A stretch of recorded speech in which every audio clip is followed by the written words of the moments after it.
Hey, welcome back to the Soul Pod. This is Stacy. This video is going to be for you if you've found that you struggle to get what you want. Maybe you fight for what you want and you don't get it, or maybe you fight for what you want and you get it and you're disappointed with what you got. You're going to find this useful. Recently, I started reading a book and actually ripped through this book in 2 days, which is really unusual for me because I usually can't sit with a book that long at a time. But I just ripped through this book because it was so fantastic. It's a book by Michael Singer, and the book is called The Surrender Experiment. It's an excellent book. I'll share a link in the show notes. If you want to check it out, use that link. It's an affiliate link, so if you buy the book, you'll get it at the same price, but part of the purchase price will go to support the show, so that's great. And I'll share that in audiobook form as well, so if you're an audio guy like me, that'll be useful. The book was incredible to me because it opened my eyes to something that I already knew, but I didn't know that I knew. And that's powerful. When you realize that things are working in your life that you didn't realize are working in your life, and someone puts it as eloquently as Michael Singer does in this book, it it's amazing because it basically shows you that you have a tool at your disposal that you can use, but you're not using it because you don't know it's there. It's right there in the toolbox. All you have to do is reach for it. So I wanted to share it with you guys because I have started my own surrender experiment, and I'm going to keep you updated on that as we go. The flow of life is an interesting thing. The flow of life is happening constantly, and most of us, especially in the Western world, in the consumer-driven world that we live in, where money is everything. We're told we're supposed to want this and want that and desire this and desire that and want this kind of house and this kind of car and this kind of stuff and these sorts of clothing. Well, we're told constantly that we're not going to be enough unless we have these things to make us feel complete, but it's not true. What we really want is fulfillment. We want a sense of purpose. We want meaning in our life, and that's where joy comes from. When we have those things, joy follows. What the book goes into is how to get that and how to surrender to the flow of life. And the flow of life's a real thing. Michael Singer said, I learned that you can't control life. You can only respond to it. And that's essentially the premise of it, that recognizing that life happens and you make adjustments as you go. And when you do that, you get amazing results, is a very much better way to approach this thing than trying to force it. Think of it like this. You're in a river and you're going down this stream and you're trying to control every little thing. You're swimming back and forth between the different shorelines. You're dodging this, you're dodging that. Maybe even you want to change course and try to swim upstream, which a lot of us feel like we're doing with our personal and professional lives, trying to get what we think we want. But when you let go, and I don't, if you've ever done this, you'll know exactly what I mean. Some of you have, some of you haven't, whether you're on an inner tube or whether you're just floating. I grew up as a country kid swimming in the river. And when you let go and you go with the stream, it's really easy. The only thing you have to look out for are snags and rocks or anything that happens to be in the flow of the stream. And the great thing about the stream is the stream will usually take you around those things, and there's very little fighting involved. You just go with it. And when you do, you get where you're going. You get where the stream is taking you. And it takes you on an adventure that you would not have had otherwise as you are fighting the stream. And you won't be so exhausted when you get there.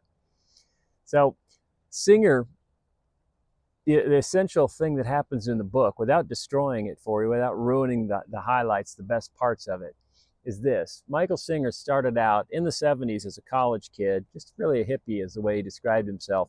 He was a smart hippie, and he was getting good grades, putting in minimal effort, and he is becoming a postgrad student at that point. And he started to wonder, what did it matter? Did he really even want to get his postgrad degree? And one summer between classes, he just jumped in a van and drove south. And he ended up in Mexico, meditating along the way. And he was a big meditator at the time, trying to quiet the voices in his head that we all have, but we tend to ignore. The ego voice and all those things constantly chattering. And Singer, that summer in Mexico changed his life. And at that moment, he started to surrender. Singer did this. And in his life, he went from being a strange hippie kid who decided he wasn't going to go for anything, it didn't really matter, to having everything just fall in place. And he just kept saying yes as things were coming along. Instead of trying to force it to be what he thought it was supposed to be, he just kept saying yes in the moment. Not yes to everything. I'm sure that there were plenty of times when people, said, hey, let's go base jump without a parachute or some ridiculous thing. And of course, you're going to say no to the things that are logically illogical. You're not going to say yes to everything. But when an opportunity presents itself that takes you out of your comfort zone and gives you something different that you hadn't considered, when you say yes, it takes you to interesting places you wouldn't have gone otherwise, just like laying in the river and following the stream. This happened for me many years ago, and I think we've all had this experience to a certain extent where life, we're fighting it as we go. Have you had this experience where you're trying to make it what you think it's supposed to be and you're just exhausted? Have you ever felt this? Maybe you're feeling it now. This happens. Well, this happened to Singer, and this has happened to me about a decade ago. I'd been in a 15-year marriage that wasn't working, that I was doing everything in my power to make work, and I couldn't make it work because, a relationship is two people, not one person. And I can control me, and I should control me, but I can't make another person come along on that ride with me to get where I think we're supposed to be. And if the other person isn't along on the ride, it's not going anywhere. And at some point after 15 years, I realized I had to quit. I had to walk away. And it was a very painful thing, a very difficult decision. I don't like to give up on things that I have committed my heart to. And in that moment, I gave up. And interestingly enough, and maybe this is why the book resonates so well with me, in that moment, a friend said, hey, you should come down to Mexico with me. We're going down there for a month. We're going to sleep on the beach and, play guitar and hang out and drink beers and all that. And all I knew at that moment was, that sounds like a great idea because I just don't want to be here anymore. I was really running from my life. And I jumped on a plane. I flew down. We slept on the beach in tents and had a wonderful time. Spent the most transformative 11 days on the Sea of Cortez I could have possibly imagined. And not because I had imagined it, because I didn't imagine it. It just happened. And it's because I said yes to something that sounded uncomfortable. And sleeping on a beach in Mexico, that sounds uncomfortable. As it turns out, it's not. It's transformative. At least it was for me. That decision changed my life. It made me who I am today, which is the happiest version of me I have ever been. I want to read a quote from Michael Singer, and I wrote it down because it's lengthy and I want to make sure I get it right because it really goes into what his book's about. He said, I found that much of my daily thoughts were about what I wanted, what I needed, and what I thought would make me happy. I began to realize this incessant thinking was not giving me peace. What would happen if I just let go of my attempts to control my life and let the natural flow of events unfold around me? This thought turned into an experiment in complete surrender to the force of life. Scary thought? Maybe. Because we're all so used to controlling everything, right? If you're anything like me, I'm not a control freak, but I do want things to go the way I want them to go. Let me ask you a question. How many times have you planned something and you wanted it to go a specific way and you had a vision in your mind of how it was going to go? Take anything at all. Maybe a trip you went on, a road trip, or you're going on vacation somewhere and you have a vision in your mind of how that's going to be. And it's not at all like that. It's not how you wanted it to be. You are disappointed by the outcome because the vision in your head did not match the results that occurred through the experience. Now, question 2, have you ever had an experience where you had no expectations at all? You were just like, okay, let's do this. And you did it, and it blew your mind. It was an amazing experience. An experience maybe so great that you're like, oh, I want to do that again. Like there's been plenty of vacations I've been on where I went with no expectations at all. And it was incredible. I've done that where I'll go camping in the desert. Just me and my dog off out in the desert all alone, no expectations at all other than I'm going to go find a hot spring or something. And a 2 or 3 day experience is absolutely amazing because I brought no expectation to it other than I'm getting out of town to be alone. That was it. I didn't have a vision of how it was going to be, what I was going to achieve. But I've had moments like that that were so incredibly powerful, you know, and when we have them, it's like, man, I want to do that again. And you try to replicate it, right? Maybe you've had that experience where you've had a vacation or something. It's a great example, I think, because many of us have had amazing vacations, and we've gone, that was an amazing cruise or whatever. I'm going to go on that cruise again. And you go the next time and it's like, you know, because now you're going with the expectation that it's going to be like last time. It's expectation that gets us. When we let go of expectation and we simply go with the flow of it, amazing stuff happens. Last week, I started my surrender experiment. I read the book, and you all know I'm a meditator. So I started meditating on this. And I have just decided, you know, I'm going to continue down this road, which I've apparently been going down in small bursts, where, as I said, I realized I'm actually living the surrender experiment quite a bit. Now, there are aspects of my life where I'm trying to force it. There are things in my professional life, for instance, that I'm trying to make happen that, you know, I'm forcing. I realize I'm forcing them. And so what I can do is, I can set up the things necessary for success, and I can force it, and I can do all that.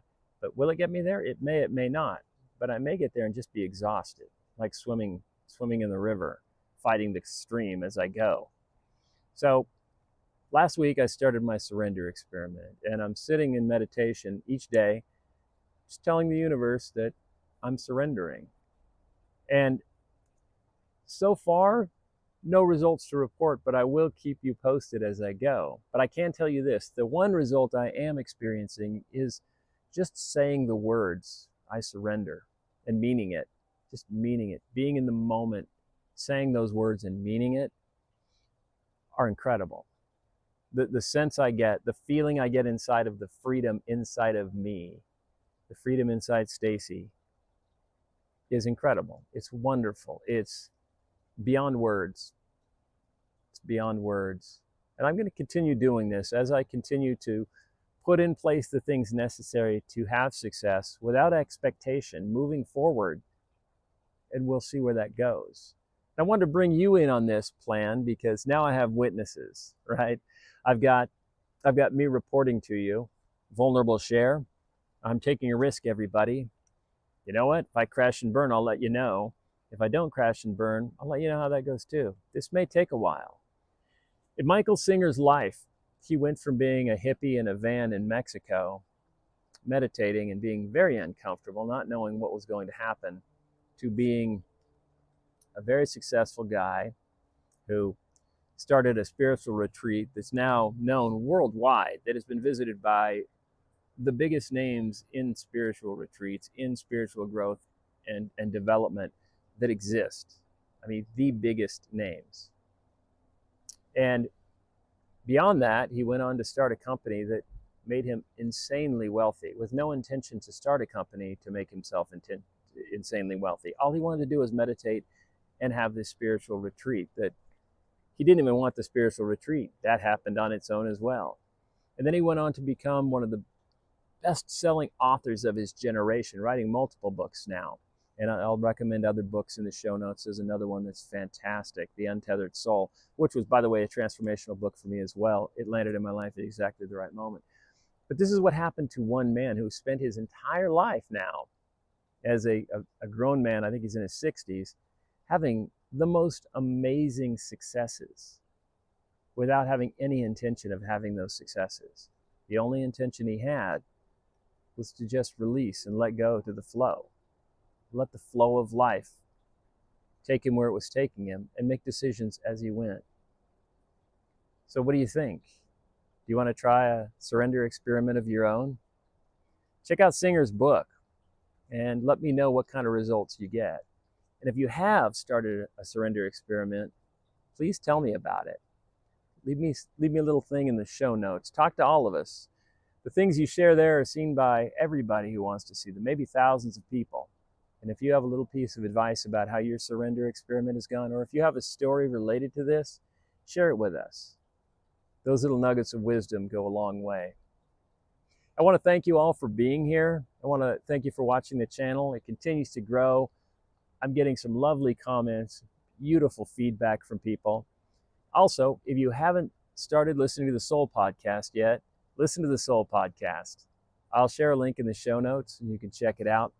It is longer form versions of these same sorts of topics where I go into great tips, tricks, and tools for your spiritual growth toolbox. I think you'll find it useful. Thanks for being here. I'll see you on the next video.